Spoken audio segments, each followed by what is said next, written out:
నందు గారికి సూటిగా 3 ప్రశ్నలు. ఊకే ఇక ముసుకుట్ల గుద్దులాట వద్దండి. సో నేను మీతో మాట్లాడినప్పుడు ఫోన్ కాల్లో 45 మినిట్స్ దాకా మాట్లాడినాము. మీరు చెప్పే స్టోరీసు అతకలేదు. సరే మీరు చెప్పింది నేను ఎవరికి చెప్పను. కానీ మాట్లాడిన తర్వాత నాకు అభిప్రాయం అవుతున్నది. నా అభిప్రాయము అతకలేదు. తర్వాత మీ ఆయన మధు గారితో మాట్లాడుతా అంటే 2-3 సార్లు వద్దన్నారు మీరు. సో తర్వాత నేను ఆ విక్టిమ్స్తో మాట్లాడి ఆ స్క్రీన్ షాట్స్ కానీ, బ్యాంక్ స్టేట్మెంట్స్ కానీ, ఆడియో కాల్స్, వీడియోస్ అన్నీ చూసిన తర్వాత నాకు ఒక 3 ప్రశ్నలు ఉన్నాయి మీకు. సో ఈ పుచ్చిపోయిన ఆపిల్స్ ఇవన్నీ ముసుగుట్ల గుద్దులాట వద్దు. ఇక మేమేమైనా తప్పు చేసి ఉంటే పోలీసుల దగ్గరికి వెళ్ళొచ్చు కదా, లాయర్స్ దగ్గరికి వెళ్ళొచ్చు కదా అంటారు.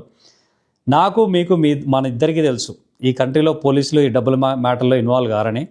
లాయర్ల దగ్గరికి వెళ్తే అంతా ఈ లీగల్ మ్యాటర్స్ అంతా లాయర్లే విన్ అవుతారు తప్ప ఎవరు విన్ గారు. లాయర్ ఫీజులో వాళ్ళే డబ్బులు అంతా తీసుకుంటారు. సో క్వశ్చన్స్ వచ్చేసి మీకు ప్రజెంట్ 7 కంపెనీస్ ఉన్నాయి. మధు గారి పేరు మీద 7 లిమిటెడ్ కంపెనీస్ ఉన్నాయి యూకేలో. 2022 నుంచి స్టార్ట్ చేసుకుంటూ వస్తే 6 నెలలకు ఒకటి స్టార్ట్ చేసుకుంటూ వచ్చారు కంపెనీస్. ఈ 7 లిమిటెడ్ కంపెనీస్కి సరే 9 ఉంటే 2 డిజాల్వ్ చేశారు, 7 ఉన్నాయి ప్రస్తుతానికి. అన్నిటికీ స్పాన్సర్షిప్ లైసెన్స్ అప్లై చేశారు. దాంట్లో 4టికి లైసెన్స్ వచ్చింది. కాకపోతే 7టికి 7 దేనికి రెవెన్యూ లేదు, ప్రాఫిట్ లేదు సరిగ్గా. ఈ ఎంప్లాయీస్ కూడా అన్నిట్లలో మీ ఇద్దరే ఉన్నారు. ఒక్క కంపెనీ అనుకుంటా ఒక ఎక్స్ట్రా ఎంప్లాయీ ఉన్నాడు అంతే. సో నా ఫస్ట్ క్వశ్చన్ వచ్చేసి రెవెన్యూ లేకుండా, ఈ ప్రాఫిట్ లేకుండా అసలు 7 లిమిటెడ్ కంపెనీస్ ఏం చేస్తారు మధు గారు?